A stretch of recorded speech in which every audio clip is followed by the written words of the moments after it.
the latest developments coming in as far as the Nizamuddin case is concerned, and in an announcement that has now been made by the Karnataka government, 54 people who have been placed under quarantine, and all of them had in fact attended the event in the national capital at the Markaz. More number of cases that are now emerging after these attendees dispersed into several parts of the country and are now being watched out. Also, this very important announcement that has been made that those who were a part of that event, that religious gathering, must also come across and inform the health authorities about it. My colleagues Abhishek, Sumi and even Anuj joining us on this broadcast. Abhishek, if I can first come to you, because this is the latest that is coming in from the Karnataka government, 54 attendees who have been quarantined, and we are tracking developments from across the country. This is not just Karnataka, but several other states where these attendees had dispersed.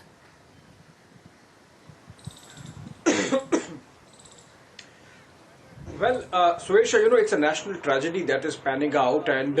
unfortunately we have got the timeline which should be reflecting on the screen for viewers, which clearly shows that there was a dereliction on the part of organizers or people who were inside the Markaz to keep everyone informed about the changing situation on the ground. We have, for example, that on 13th March or on 16th March, Delhi Chief Minister Arvind Kejriwal said that no religious congregation would be allowed with more than 50 people, and yet on that day the Markaz had as many as 3,000 people. Next day some vacated, but still almost 2,000 people continued to remain there. Similarly, post the Janta curfew, when it was clear that now a situation has emerged where not even 5 people should be together and social distancing should be maintained, these 1,000 plus people continued to remain inside, and that's the reason why a national tragedy is panning out, because between 10th of March and 22nd of March, when this nationwide lockdown was implemented, all these people traveled across the country, and we are seeing reports emerging of many of them having died also of corona. So this contact tracing is going to be a humongous exercise, because if we go by the fatality rate of COVID, Suesha, and see that almost 10 people from this Markaz have passed away in various parts of the country because of the infection, then you are looking at the primary infection to the tune of between 300 to 400 people, which means by the time it reaches the secondary or tertiary stage of contagion, it could be thousands of people already infected. So it's really explosive situation. The authorities are trying to come to grips with it. There has definitely been a lapse of judgment on the part of these people who were inside to have not communicated properly about the situation there. But as of now, of course, what is important is that everyone comes together to make sure that contact tracing is as close to perfect as possible. There is, we are hearing reports that almost entire area around Nizamuddin has been put in quarantine, and that a very rigorous contact tracing is going on, but that really is not going to suffice, because we have seen how few hundreds have already travelled, and it's a very complex travel history. For example, in the case of the person who had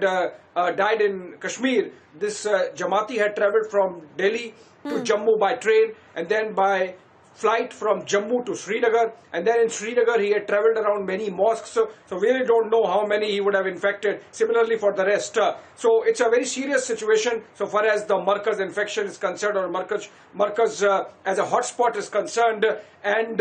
you can expect that the authorities would themselves get a clear picture maybe over the next 24 hours. They really don't know even now as to what could be the scale of the secondary or tertiary infections that began from Markaz. What is important is that the timeline clearly shows that there was absolute lack of judgment on the part of those who were inside to have communicated with the authorities about the graveness of the situation in terms of the numbers who were packed inside, and that's something which perhaps is being looked into. But what is important is that contact tracing is as perfect as possible in this case, and that's why the authorities are taking the route of complete clampdown in the neighborhood, and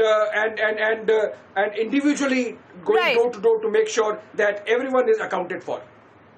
Oh yes, and let's also get more details from Sumi on that, Abhishek, because I believe she is tracking what the authorities are doing. We understand that more People who are being evacuated, that entire area that has completely been sealed, and most importantly, Sumi, like Abhishek is pointing out, the next 24 hours that are extremely crucial for the authorities, not just to trace all the attendees, but also test them and really understand the scale of the spread at this point post this religious gathering event.